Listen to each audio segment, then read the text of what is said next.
Good evening. Good evening. All right, I know we have an inside dance crowd, and so I'm going to consider that your rehearsal. And I'm going to say what many choreographers have said. We're going to do that one more time. Good evening. Good evening. Oh my goodness, we're ready. We're show ready now. Excellent. My name's Christy Bolingbroke. I'm the Executive Artistic Director for the National Center for Choreography in Akron, Ohio. I'm going to save all of us some time and just say NCCAkron for the rest of the night. Thank you. Thank you so much for joining us. Thank you for your interest and your dedication for this art form. Thank you to Jean Appolon Expressions for having us in this beautiful space.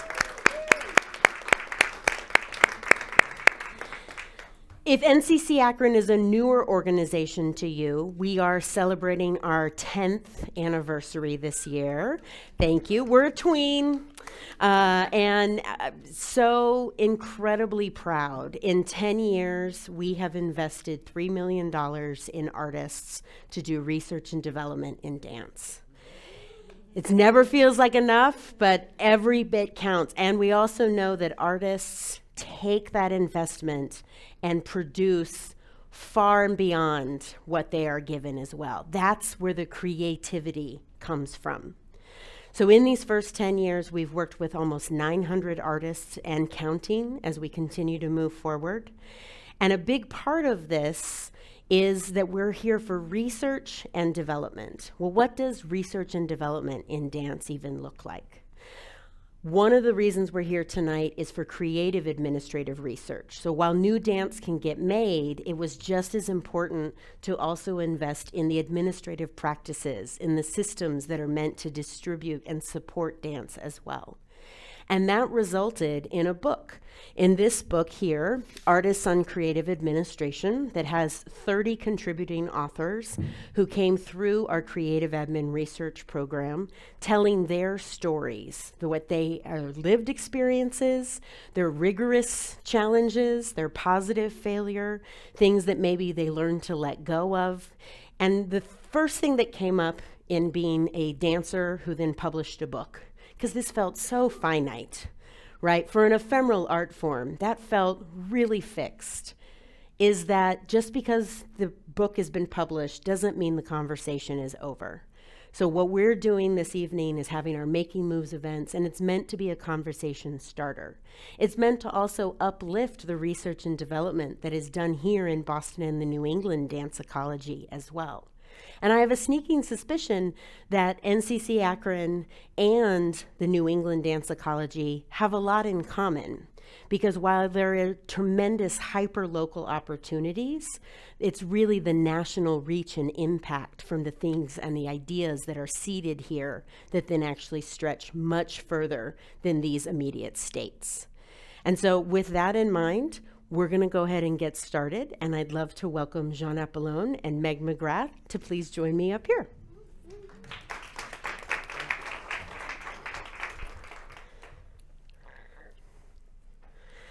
A little bit of housekeeping. We won't do all of the bios because we have scannable QR codes that are posted around the room as well. And I think this is a pretty family familiar environment too. So, Jean and Meg, congratulations again on this beautiful space. A lot of first-timers walking in here were like, I haven't been here before. Hallowed voices, so excited. Let's start and talk about, like, how did we get here? Wow, it's been a dream.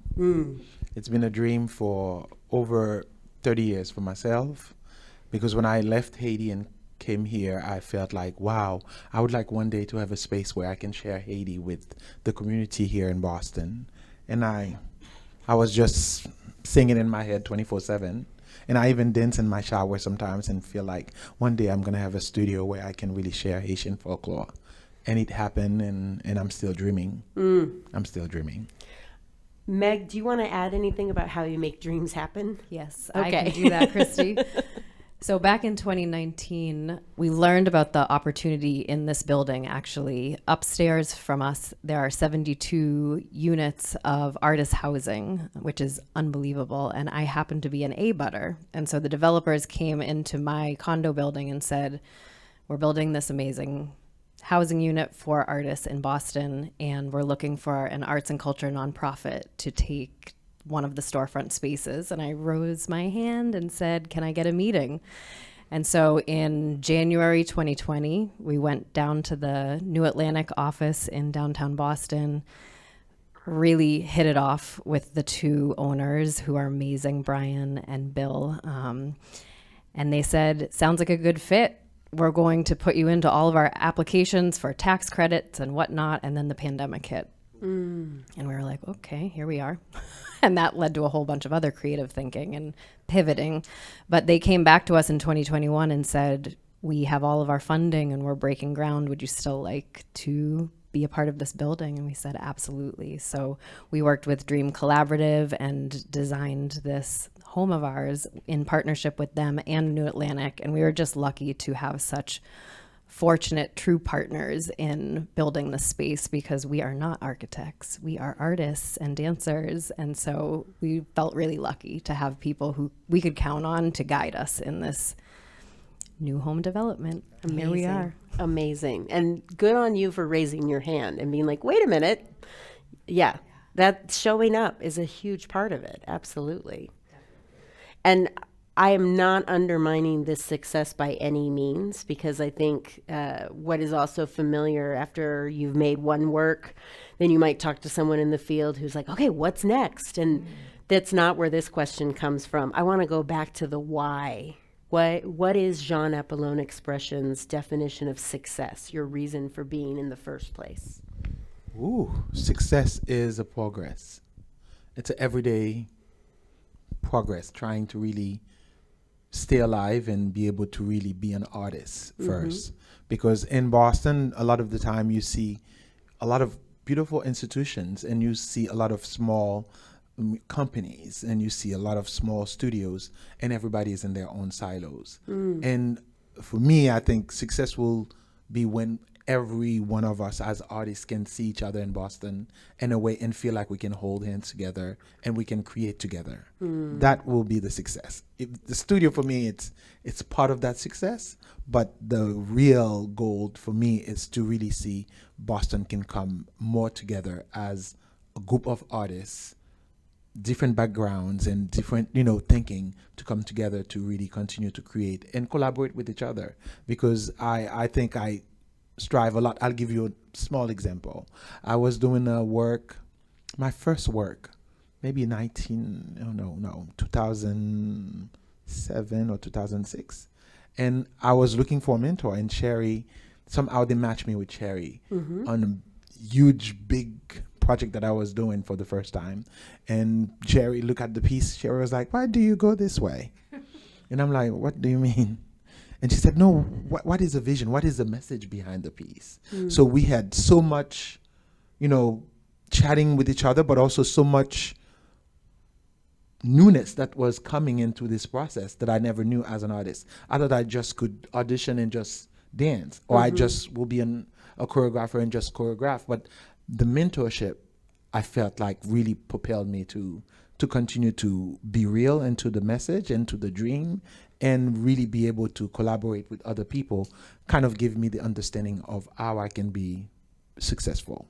That it's not just about practicing the culture in your shower, but you needed to be out in the world. You needed to interact. You needed that give and response. Yes, and Absolutely. be vulnerable for a minute. Meg, do you want to add anything? Yeah, I'll add that something that we hope this new home can be for not only Jae, but also the Boston dance and art community at large, is a place for incubation. And one of the newer works that Jean has been developing is called Black is Black, and it uses a lot of visual projections and lighting, and it's not easy to find space in Boston that you can just try that out without renting a theater, which is very expensive. So there are a few places, but every other dance group and artist is trying to get in that one spot across the river. And so we designed this space so that we can have these projectors and start testing things out, just playing, and not feeling like we're going to break the bank every time. So we want to make this really accessible for people to come in and just make their art. Nice. And you've acknowledged this a little bit too, that you have a connection with another one of our speakers this evening, Sherry Opperman. That's a part of your history and experience. And one of the things that was sort of cool, I'd love to take credit for this by design, but as we got our yeses from our speakers and then started to play with the show flow, I was like, wait a minute. Jaye has a relationship with all of these people. And so I wonder if you might illuminate some of those connections, and certainly also NCCAkron, because this isn't our first date. Thank you. Yes. Okay. So connections, yes, we are a true family here, because Peter, the head of Dance Complex, I've been teaching there for 30-something years, since 1995. So for me, I feel like, wow, Shawnee been a guide to us through you. Mm-hmm. Sherry been this mentor to me for a long time. And we have Connie, who also came to Global Arts, and I'm like, wow, this woman is very powerful. And I'm on the board of Global Arts, and when I've seen her sitting down and very calm, she's always chill, and I'm like, why she's always chill like that? So I'm trying to really understand, how can she be so smooth and just continue to really always run. Learning, always Yes, looking so for those indirect mentors. Yes, that's the kind of connection for me I feel very grateful for. And a lot of people in the room also that I'm truly connected to. Mm-hmm. Yeah. There's something, though, when I think about the first time that we got to work together. During COVID. Yes, it was during COVID. Thank you for saying yes. We never met, but I had served on an NDP panel with the New England Foundation for the Arts. And I don't know about some of you in the room, anytime I serve on a panel, the no's sit with me much longer than the yeses. And Jean Appolon Expressions had been a finalist, and there was just something that I was like, oh, this artist reminds me of a few other artists that I have met that maybe are the only, if not the only, Black male choreographers in their community, possibly the only BIPOC choreographers in their communities around the country. And a fellow panelist, Marcus White, was sitting with me, and I said, is this an idea? Like, should we pursue this? And he said, yes, let's get started with that. So it started before COVID, but then really started to take off in the spring of 2020. And it was called Dancing Lab Black Men Moves. And they met on a quarterly basis for a year, just being in community together. And I think there's something really powerful about dancers being in dialogue. Like, yes, moving across the floor together, laying on the floor together is a first language. But what was able to grow out of that and witness, even curating myself out of the room, and what you were able to do together was so powerful. But then we continued to work, and we co-hosted a grant writing intern for your next NDP application. And there's nothing like being inside the process, the grant writing process, to really get to know an artist, what they care about, how they talk about what their work is, long before the work has been made. Inside of that, there weren't always immediate yeses. I think it was probably one or two more tries after that experience together. So curious too, when we talk about what is success, it's not always about getting the yes, but there was so much that had been planted because of that. So when you did get the yes on your own, I'm so grateful that you reached back out and said, let's talk production residency. Let's, raise your hand. Hey, how might we work together? And the patience inside of that, and finding the partners, and then being able to tap the larger resources. I'm going to give a shout out within driving distance to the 62 Center for Theater and Dance at Williams College. Then at that time was under Randall Fippinger's leadership, because what you brought up were like, okay, great. I have 7 or 8 musicians and dancers. And we said, there's no way we can afford to fly everyone, even to Akron. And do you want to spend 10, 11 hours driving each way? And so then it became a creative exploration for us to find a home and space that you could do that technical residency within driving distance. And William said yes. So we finally got to, I think that was the first time we met in person, was just last summer. But it felt like we had known each other forever. I think we also met at Boston Foundation a long time ago. A long time time ago. ago. Yes, Yes, that's a before that's a COVID. very good but Yes. I think even before Yes. we had worked together. That, Yes. so you have a very much better memory than I. Still trying to stay young. Amazing. Is there anything else you want to reflect on, certainly on how Jai, now that you have a fixed space, but I talked about the book being such a fixed container for an ephemeral art form. How do you see yourselves navigating across the Boston dance ecology? So, like, just because you've moved in home doesn't mean that you might still not be in other places too, right?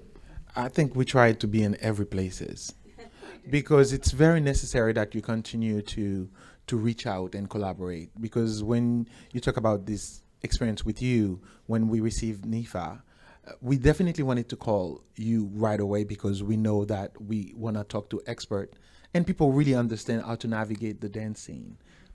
We are still young and we are still upcoming in this field of dance. And we do not, it's not like we don't want to make mistakes. We saw a lot of mistakes, but we don't have the time to spend money on mistakes. So that's why we're always trying to reach out to people that we know who's have the experience already and able to really find a way to help us navigate around, because it's very slippery slope, and it's very depressing in a way. Sometimes you see beautiful work and you're like, oh, do you have a funding for this, or you have a grant for that? And the dancer will tell you, no, we're just trying to find funding. So for me, I feel like I'm in a place where I've learned a lot and I want to share with other dancers, but also we're still trying to really reach out to many people around Boston who are here also in the room, and trying to let them know what we're doing and how we want their support to be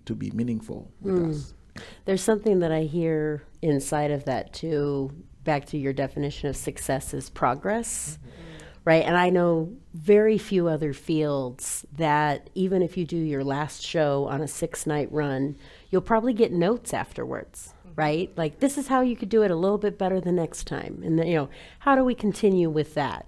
How might we also apply that to our administrative thinking instead of it being the zero-sum game, the all or nothing? Oh my gosh, this is the most expensive thing we've ever done, so we can't afford to fail. It's like, no, we're constantly making progress. Yeah. Did you want to have the last word? Yeah, I would just love to add that, again, we see this home as a place that we want those young artists, the people who are even newer to this field than us, to come in and find the resources that they do need to succeed. It took most of you in this room to help us learn and grow into this space that we're in now. And so as new artists and young companies walk through our doors and we hear them say, well, I don't know how to design lighting and I don't yet know how to use projections with dance, we want to help educate and provide that opportunity for people to grow into their own art form. So it's exciting, and we're learning how to be that support for the next generation in Boston. Amazing. Amazing. Thank you so much. And I'd love to welcome Peter DiMuro. Do you need a water? You good? No, I'm good. Okay. I don't know. Who knows? Am I in my key light? Thanks. Thank you for being here, Peter. It's my pleasure. Thank you. So what has your been experience? We're going to actually start with you as an artist first, because I think sometimes too, especially as you continue to practice as an administrator, you might meet people out in the world who are like, okay, great, this must be who you've been forever. And you're like, actually, I'm also a dancer. So what has been your experience as an artist, both inside Boston and outside Boston? Sure. Well, I was here, I don't know, some people may or may not know this. I was here in the 80s, 84 to 93 for 10 years, and working with wonderful people. And but I just felt there was a kind of a bubble about my own choreography getting out. I didn't know how to how to talk to a presenter. Who are they? Is there a system of all this stuff? This was before the internet. Yes, right. And we had to actually write letters, and I danced with Concert Dance Company, one of the sole 35 weeks a year paying a contract, that kind of thing. You were so excited that you could collect unemployment as a sign of success, in that realm. And then making my own work, it was just all very new. I just didn't know where to turn. So I figured, there's this bubble around success, and you'd see these wonderful companies come in from through Dance Umbrella, which was presenting at the time, and it was really great. As tough as it is to be a presenter, which I know now, and I'm sure that other presenters in the room will say the same thing, because you're all local somewhere, right? And so in those days, we wanted to get more Boston dance onto the season with Dance Umbrella, but there was only so many spots for that kind of thing. So I decided to leave, and I auditioned for Liz Lerman. She had I hadn't seen the work. I had met her on July 4th, Independence Day, at a party in North Carolina, and I got invited to join them. And I said, I'm going to do this for 3 years and try to figure all this out and bring it back to Boston. And 3 years turned into 15, and 48 states and 17 countries later. I certainly know a lot of the systems of being local in many places, because we often worked in community settings for longer than the 4 or 5 days you might be in a situation. And it was quite a learning experience. And Liz was a great teacher in the sense that, I know many of you also know her as creator of Critical Response Process, and a very speaker, a very articulate speaker, which I'm not doing right now. A very articulate speaker. You're doing great. Thanks. But she also, that mind is just really amazing about how systems and how people work together and how they collaborate. So that was the big teaching moment for me. Coming back to Boston then, after some tries to go back into academia, which were very unsuccessful. I couldn't handle it. I applaud all of you who are still teaching. I like to call it rigorous play and positive failure. There we go. Rigorous play. Yes. Positive failure. I came back to Boston because making work at Boston Conservatory, and this job was opened up. And the dance complex is where I made my professional debut with Jerry Houlihan, and in a piece by Jose Mateo. And I figured this feels right, and I didn't quite know, what it was that felt right, but I knew that this multiplicity of communities, the big circle, the small circles within it. Of course, you have wonderful artists like Jean Appolon in the room, who are really great partners in thinking and forwarding the mission of things. And so I say the first 5 years or so, I realized, I'm local somewhere now.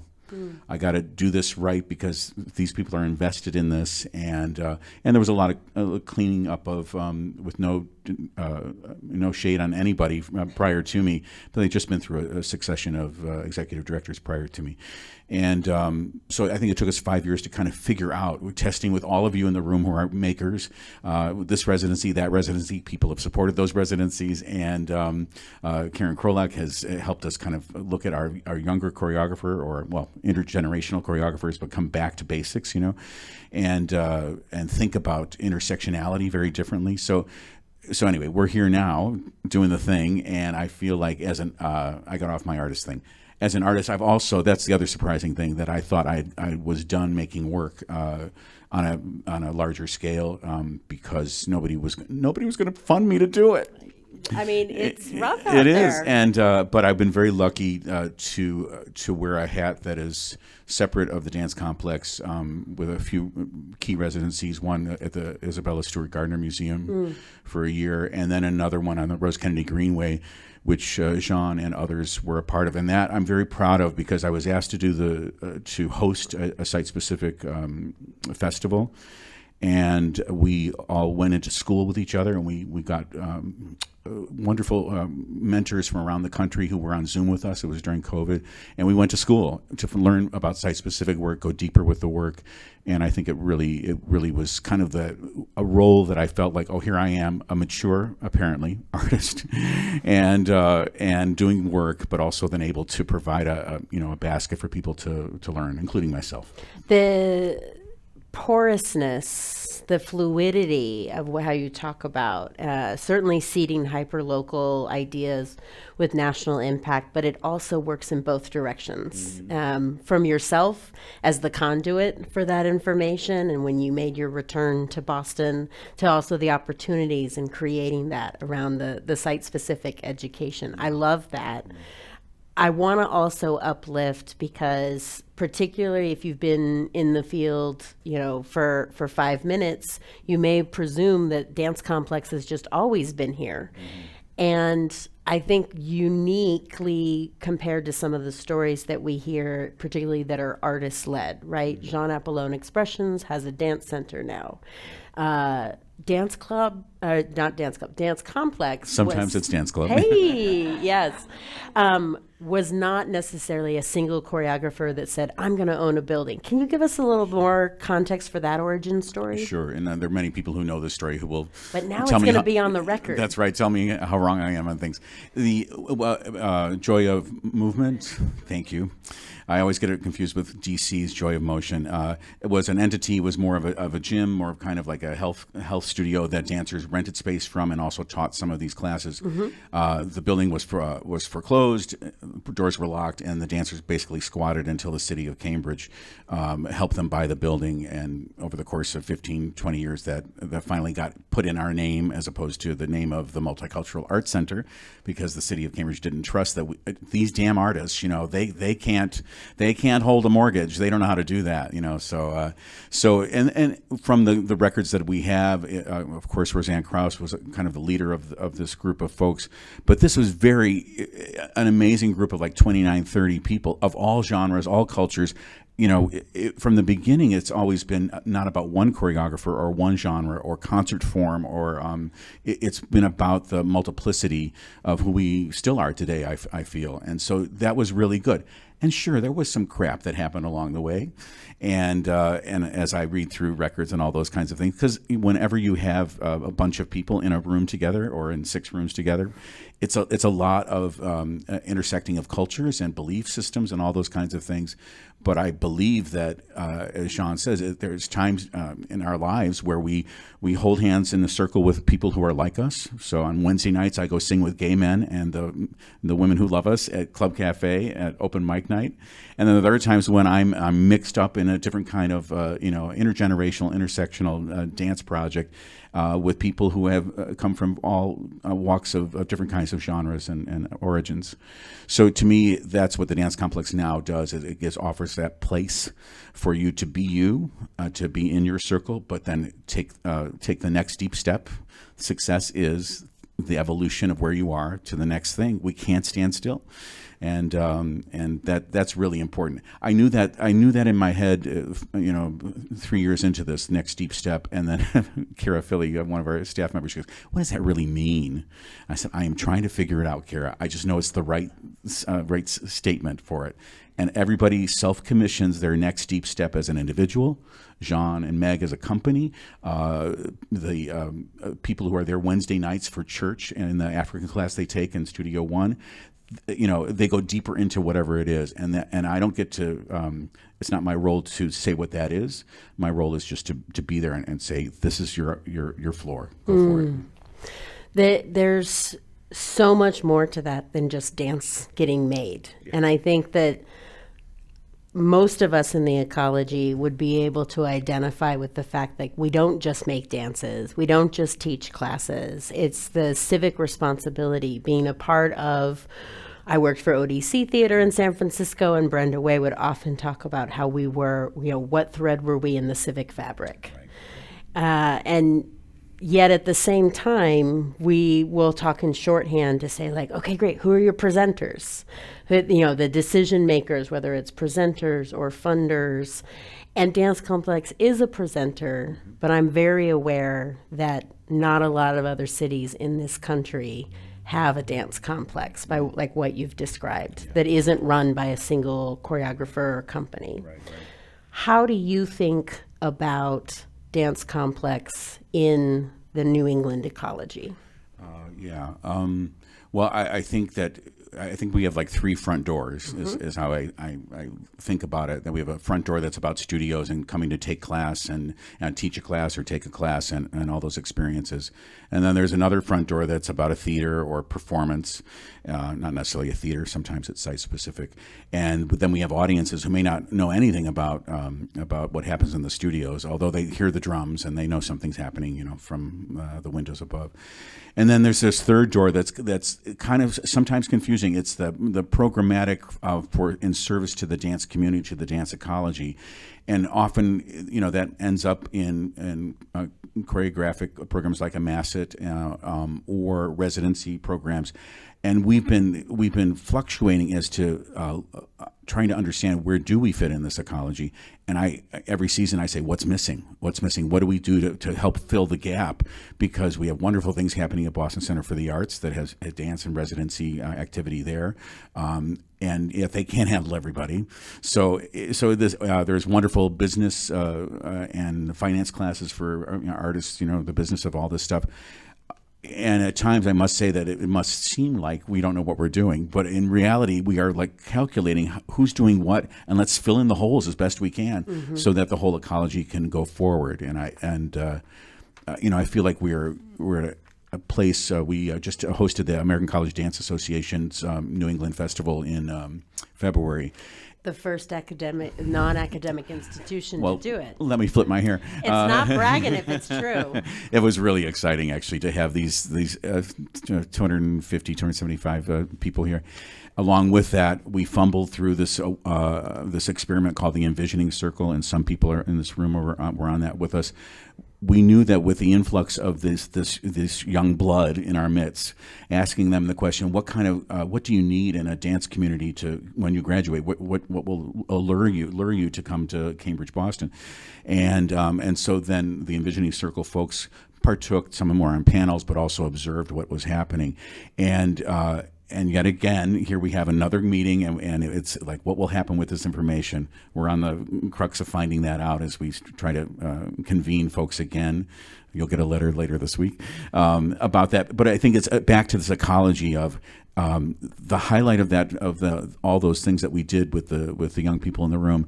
We did a resource fair, and it was too late. I hadn't planned it, and I realized that basically we want to know what you can offer to this community and what do you need from this community. And we went around in a circle and just did that. And I think it was, again, back to my Liz Lerman roots. Ask the damn simplest question you can, and you'll find out the answers. And that was very, I'm seeing some nod. Thank you. I'm glad you liked it, because I felt like that was where we're getting into the crux of it all. If we in this room and people who see this stood together in a room in a big circle once a year and said, I have this to offer, this is what I'm working on, I have this to offer, and I need this, I think we'd be really, 6 steps forward into understanding what the ecology of who we are. I mean, to Jean's point about we can't do this alone, in our bathroom showers, we need notes, we need feedback and input from other people. And you're starting to make my case for me. I'm totally biased, but I think that dancers make some of the most brilliant administrators for all the mental flexibility and different ways to stretch yourself. So thank you so much, Peter. Thank you. Big round of applause for Peter. And I'd love to welcome Sherry Opperman. I feel like this is your life because Peter and I danced together in the 80s a lot. We were partnered up a lot. There was something about that. So, and I know so many of you. So, yeah. Then it should feel very comfortable. Exactly. Excellent. That's why one of the reasons that NCCAkron is taking this conversation into other cities is that we don't think we can wait for people to have books written about their work. We need to start documenting these stories now. So, yeah, it's good to feel this is your life. You've done a lot. It's crazy. And I'm still 15. There you go. Well, and maybe we'll measure it by the length of some of the programs you've worked with. This is a moment, 30 years for the National Dance Project at the New England Foundation for the Arts. And we had also reflected you've been there for 2/3 of that time. That's a lot of deep steps. It's a lot of steps, a lot of artists we've supported, which is, for me, that is what it's about. It's really about being able to, I love to swim, and I feel like I'm in the river and I'm just trying to get the funding like out the door to the artists to make work. So however I can make that happen, or whatever piece of that I can have, and to make the work. And I'm a dance hog myself. Like, I want to see the work. So the other side of that is make it and be able to share it. So I'm invested in both of those places. And getting to be the witness to and working with so many artists, what in the program has stayed the same over time, and what has changed? Thanks. I wanted to talk about SAME first. SAME for me is just that I think with technology and with, yes, before the internet and after the internet and all of those things, I think the core is that people still want to make work. And they still want to make work that they are going to embody live, and they are going to share it, and people are going to come and witness it live. Yes to, creating a film. Yes to all of these other things that can lift up it. But I just think that hasn't changed. It's just where people share work and how some of those things have changed, but people still want to create something. It may continue to iterate, but I think yes to the creation and the process. And then I think there's still see, I made this, and I want you to come see it.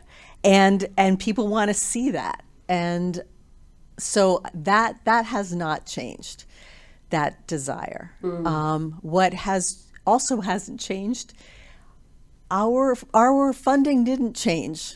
And so, we were just continually trying to make kind of more with, because I always say level funding is minus funding, because things continue to cost more. Right. So if you're still playing with the same $5, you're not going to be able to feed as many people. So it's like, how do you continue to distribute as much as you in a fair and equitable way, but just like those are the realities.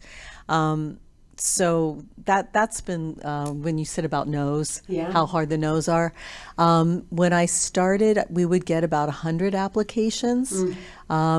Last year we had 306. So for the same amount of money to give out. So that is threefold. It shows the need. Yeah. But not being able to fulfill that is hard. And Sherry knows this. I'm kind of a self-professed NDP nerd. So some of my graduate studies and research the first 20 years of the program, and then was grateful to get to serve on a panel. And in my 3 years serving as an advisor, I remember that the number of applications increased year over year by 20%. So there's also an idea of there was that level of funding that wasn't shifting, but the escalation of need and interest, how many people that still want to make work and had heard about this opportunity is tremendous. And other funding doors close, Yes. so people come to you. So it's all of those things, for sure.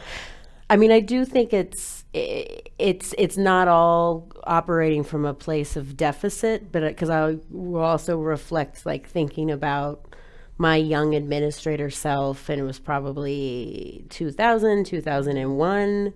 So the program was only 5 or 6 years old, but I was based in Los Angeles in California and company managing for an artist. And I saw the opportunity, and at least what I saw then, I was like, well, New England Foundation for the Arts, this isn't for us. We're in California. So I'm very curious how you've navigated and witnessed the role for a strong regional service organization and regranter that has such national reach and impact. And thinking about Peter's fluidity about it's not just about what's going out, but it's both coming and going. Thank you for that. I mean, I still talk to people who think, oh, well, like, I can't apply. And so I'd be like, no, actually, you can if you meet the criteria. It's so much of the sort of, I want to always say to folks, if you're not sure, ask, that raise your hand space, because so many people would call and everyone has assumptions about everything, right? So unless you can talk to somebody and find out, oh, I actually do need to have this before I can do that, or no, I can just go ahead and apply. I think there's that space. I hope that we've helped to build up the ecology regionally. We've had 2 RDDIs, which stand for Regional Dance Development Initiatives, since I've been at NIFA, one in 2007 and one in 2021, 2022. And I think, and with different generations of people and artists, for sure. The idea being to sort of support artists in other states and hoping that it was like a ripple, that by supporting that artist, you were also helping to support other community members, other dancers, and connect, and not just like within that little ripple of where they were, but that we were trying to connect the dots more and more for folks. So I think there's that. We have a small funding program called the New England Dance Fund, and we've had that for about 8 years now. And they give it's like a good, I'm using Peter's, it's like a good first door. It's for many artists, it's been like the first grant that they've gotten, and it's not for a project even. So it might be, oh, I could go to this residency. I could go study with my teacher in India. I could, like variety, or I need a new website. It could be for something very specific to just help you kind of get to that. Maybe I need to document my work so I can apply to these things. Right, almost right? Capacity building. Exactly. So that's that. I've really seen a lot of artists receive that, and then, I see them doing a showing at Peter, at Dance What do Complex they do or with something. that next step? Exactly. So, we haven't had a lot, but I'm so proud of our regional artists when they do get the National Dance Project. So, Jay's a poster child for us in all the good ways. To see, because many people feel like, oh, you have to be a New York artist, and it's no, actually we have artists around the country. We do, and I think some of the benefit of touring is almost like its own form of cultural diplomacy across states as well, and maybe sometimes for presenters around the country who may be able to take that risk and utilize some of the travel funds to be able to come into New England and also see some of that work. I know I definitely benefited from that as a curator as well. Yeah. I first got to meet you and you were already a fully baked administrator. Which I can't believe that. I don't even think of myself as an administrator, but thank you, Christy. Well, and so, but that's why I want to honor and lift up what it was of your dance training that you find yourself relying on that has been helpful in your role now more as a funder and grant officer. Well, everyone has used Show Up, and I think the first thing, no one tells you have to go to dance class. No one tells you have to, you have to get your butt there, or you're not going to get any better, right? And so, I don't like to leave my work. I'm never going to finish my work, but I don't like to leave things on the table. So it's like I do have you get it done. You if you don't know the step, or you stay after and you practice. So I feel like that I've just carried forward. I've been here since 1976, so I came here to go to college. But also I've had great mentors as well. My first job, I was 21. I danced for choreographer Susan Rose for 8 years. And she had a studio, and I was able to start teaching. So I developed a teaching practice in my early 20s that carried me for 30 years. Another studio I helped to fund, Green Street Studios, which lasted about 20 years. But, the dance complex was kind of happening around, like, becoming itself around the same time. And what I always felt was the more dance, the better. Right. So like this idea of scarcity, like, oh, we should we only support one studio? Should we only, like, no, like we need to, I loved it back in the 80s when there were 4 modern classes I could choose from every morning, so I'd love to see, for me, success would be to have that kind of variety, and not just for modern, but I was going to say one of the changes for NDP, and I think in general, is that we are funding way more kinds of dance, artists in different forms, in different kind of places in their dance making careers, and dances that will go to different kinds of spaces. So, for a park, for a black box, for a gallery, for a community center. So that has really changed, and the types of funding, types of work that we're funding. And I think that trajectory will continue regardless of the administration we live in right now. I hope. Thank you so much. Yeah. Sherry Opperman, y'all. Thank you. I know. I'd love to welcome Connie Chin and Shoni Currier now.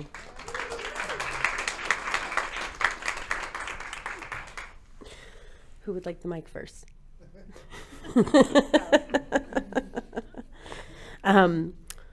Both of you, in shorthand, it would say that, okay, you're presenters. But one of the reasons I wanted to hear from both of you side by side is that can mean very different things. So I wonder if you would each take a turn at articulating your operating environment. This could be the size of the theaters you work with, the size of your staff, the budget that you're operating in. Just in a shorthand, you can give us the 30-second elevator speech. All right, so I am the director of the Bates Dance Festival, which is not its own 501c3. We are a program of Bates College. I frequently have to re-explain this to Bates College. So we have 2 full-time year-round employees, and then we hire in about 25 summer staff and 20 interns. The budget is about $1 million, give or take. How many artists do you work with in a year? So many.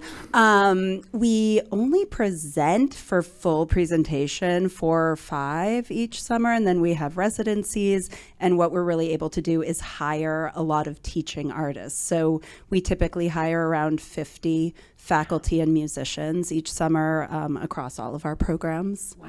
Yeah. Oh my gosh. Yeah. Connie? Well, let me first acknowledge that Liz Calatrip is with us, our new director of artistic programs. Hey, shout out. Yes. And of course, John is on our board.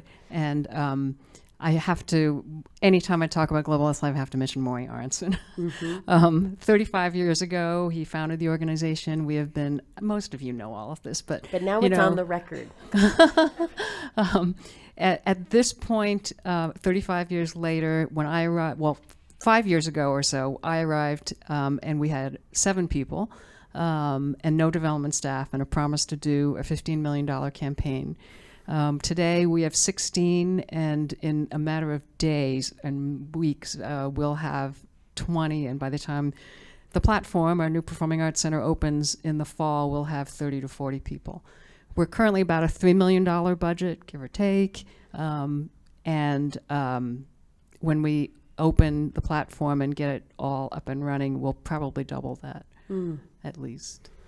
I so appreciate the care for the administrators that have come before us, those that you get to build this work off of. With 35 years history for Global Arts Live, like, do you have an average of how many artists a year the dance artists that Global Arts Live would work with and how that might look like moving forward. We won't hold you to we do anything, both, but- as you know, global music and contemporary dance. Yeah. And we looked back at 2025, and we had 10 companies with dance on the stage. Now, that's a big definition of dance, because if we have a Scottish band and they have someone who is doing step dance, we count that as dance. If we have obviously flamenco, if we have tap. So there were 10 companies like that in 2025, though I think there were 9 altogether in 26. Looking forward to 27. I think we're looking at 13 or 14 dance. And we'll be at the platform. Does everyone know what the platform? Everyone knows, right? So I don't need to Yes. explain. Yes, I mean the more dance, the better, as we heard for sure. And I also appreciate not only in the numbers what the difference is between your two organizations, but what I find excites me about dance, and one of our larger challenges is that it can be so many different things. Right. So come to my dance show can still be one of the scariest invitations that you make to your friends, to your family. They're like, well, what if I don't like it? What if there's going to be stillness? What if there's going to be live musicians and I didn't bring my earplugs? Like so many different things. It is both a challenge and an opportunity for sure. Shoni, you've come from a very different operating environment. Connie's going to hand you the microphone, where you worked as part of a government entity in Chicago. Can you talk about how you worked with artists there and how it's the same or different being a festival presenter? Yes. And I saw this question in the prep stuff and I was like, it's so, so I was the director of performing arts for the Department of Cultural Affairs and Special Events in Chicago for 6-ish years. So I oversaw dance, theater, and a bunch of music programs. And I developed some programs. We had a lot of autonomy. That's like the nice thing in government is like nobody's watching and everyone's watching all at once. So you could sort of like make a program and be like, oh no, it's always been, we always did this dance program. You didn't know? And everyone's like, oh, okay, I guess so. So you could sort of get away with things in that way. Because dance can be so many things. So many things. And, so we worked in a lot of different spaces and spent a lot of time kind of supporting artists in those different spaces via different programs. And I would just encourage everybody to work with their city government. There are people in there who work in the arts, who love the arts, who are just like enjoying government benefits, but they want to help your project happen. They're not kind of all government, like sad people, right? Like they want to make these projects happen. So if you can find the right person who's like, oh yes, that is interesting. Let me see if I can find where the helicopter pad is so you can do your new music concert in a helicopter and pipe it down to earth. Like that person will show up and try to help do that. It's much more contained what I do at BDF, right? It's for a much smaller audience. It's for a much more focused audience. So much of who I program for are our students, because we have these big training programs on campus. So we have a high school program for 2 weeks and then a professionals program for 3 weeks. And so our audiences are half full of our dance students. And so of course I'm thinking about our wider community, and I'm thinking about, everybody who might travel to Lewiston, Maine to see a performance and how meaningful that could be to them. But the really interesting, and this is sort of my success answer too, the really interesting sort of audience to me are these dance students who are hopefully going to go on to be the future of the field. I'm always shocked at how many there are. Every year I'm like, 300 more of you who are all dancing and who are all going to go out into the world and dance. And what does that mean? So I try to show them as much as many sort of facets as possible, basically.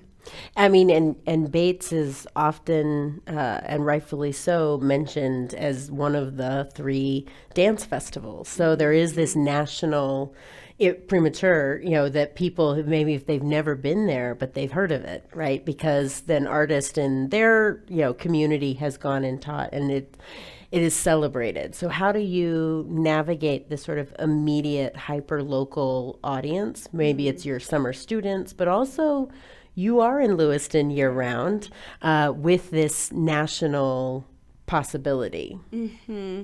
Yeah, it's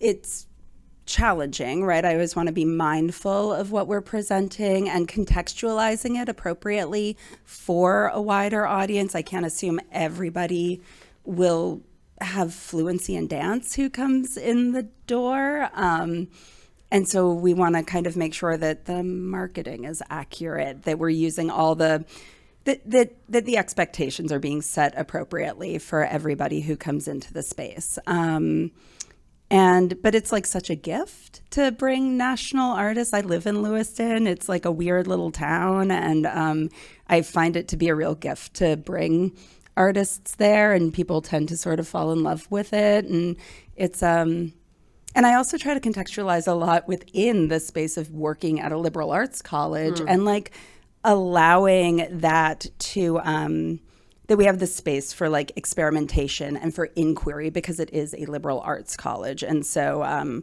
I fall back on that in some ways as well as sort of supporting our mission. Mm-hmm. Yeah, you're never just curating the artist that's right in front of you. You're also in dialogue with your own operating environment and history too. And you had inherited also a robust history. A very robust history, yes, of beautiful, beautiful modern dance. And it tended to kind of, I think, feel a certain way, at least from the images that we were constantly using. And so I think we've been able to sort of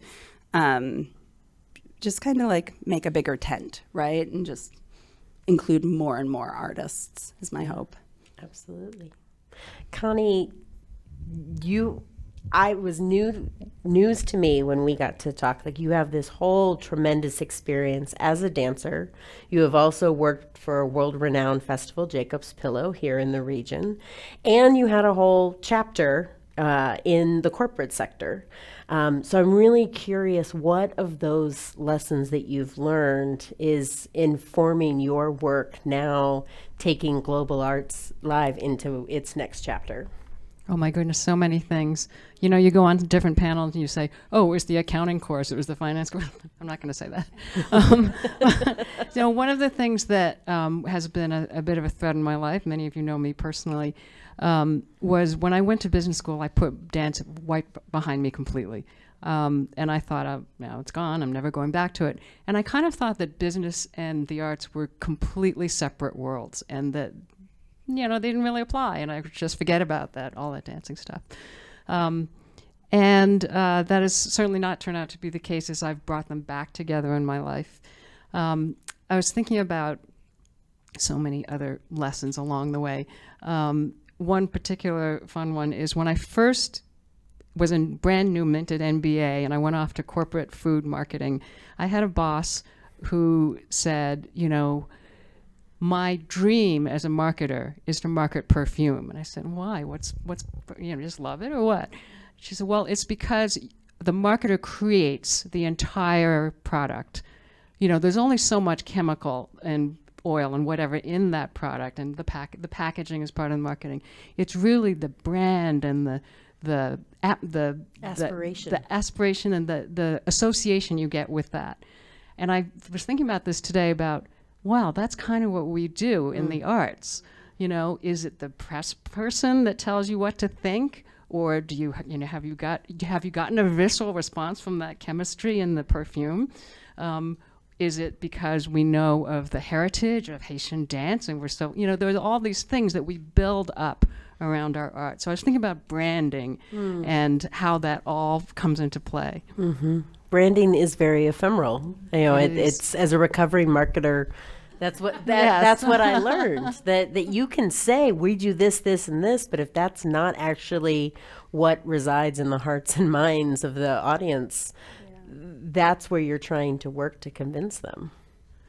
Yeah, and the other piece is, I mean, is that that good business isn't the evil, you know.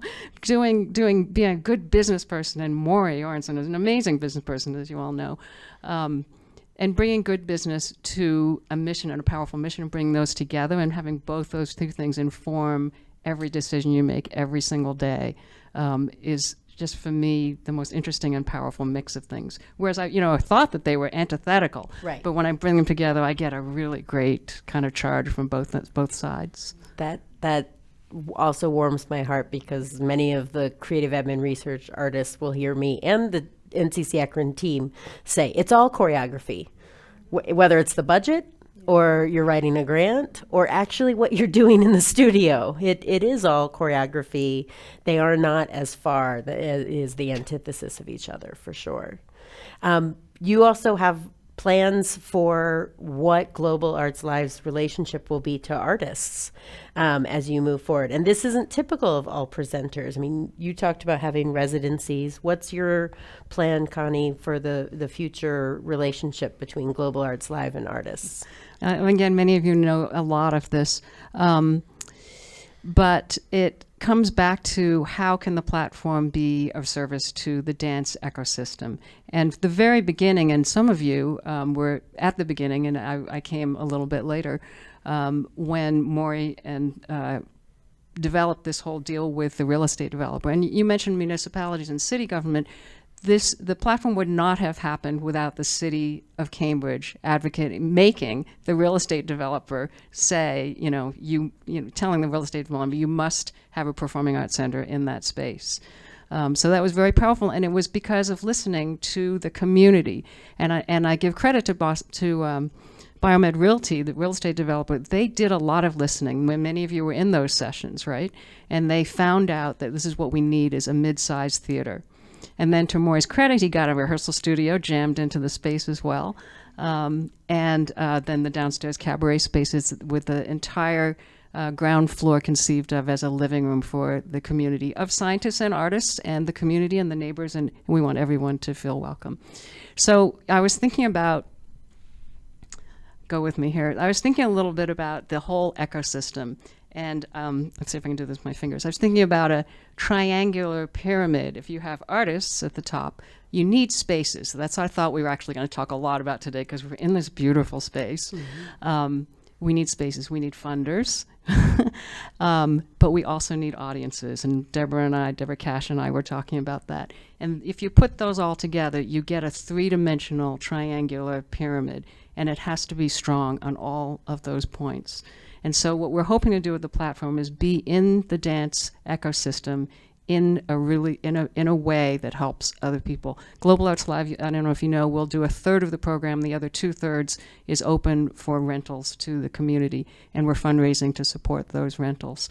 And the idea is also a little bit economically based, that the rental rates are set so that if you can fill 75-80% of that house on your ticket fees, you should be able to walk out with a little bit of money, which is always, and I think built on also because Global Arts Live in its history has been a renter all over town and has seen how expensive it is and all of the different problems and mistakes that renters have to run into. Amazing. I don't even need to ask my last question, because it was how one success relates to the ecology's success. And I think what we've heard is that individually we may have different definitions of success, but it is also the relationships that we are interwoven and rely on each other to actually move the field forward one step at a time and make that happen. Thank you so much, Shoni and Connie.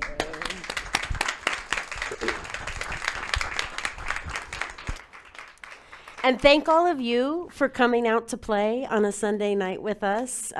It's great to have you here to witness, to hear these stories. If you are interested in more of the Artists on Creative Administration stories that are here, 30 contributing authors. We do have just a handful of books available from my friend and colleague Joshua in the back. He's like, oh, it's my moment, and can help with those as well. Keep doing the work, keep showing up for each other, and dance on, y'all. Thank you.